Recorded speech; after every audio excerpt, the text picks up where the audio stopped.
श्रीमंदिर संस्कार नहीं आमिकस क्यूरी सहयोगी पुरी गस्त श्रीमंदिर परिदर्शन करने सहित मंदिर प्रशासन और सेवायतों आलोचना।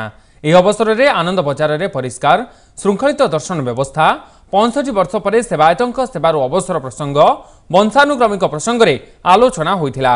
सेभली विभिन्न वर्गों सहित आलोचना करते आमिकस क्यूरी टीम। आमिकस क्यूरी सहयोगी प्रिया हिंगुरानी समस्त तथ्य आमिकस क्यूरी रंजित कुमार निकट में दाखल करेंगे।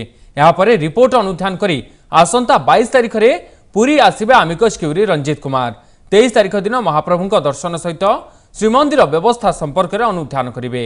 पर गजपति समेत सेवायत परिचालना कमिटी छत्तीसा नियोग एवं बुद्धिजीवी आलोचना करेंगे आमिकस क्यूरी। सुप्रीम कोर्ट को जो राय थिला तापर टेम्पल रो जो सब समस्या सब अच्छे से विषय आलोचना होता से 12टा पॉइंट ता छड़ा अन्य जो समस्या जो 3 तारिख रो जो पूरी हिंसाकांड होता जो धाड़ी दर्शन व्यवस्था होता 28 डिसेम्बर जो आमर नीति बंद करथिले तार प्रतिकार कौन करा जाई परिबो से विषय आलोचना होता। यही सब विषय आलोचना होता।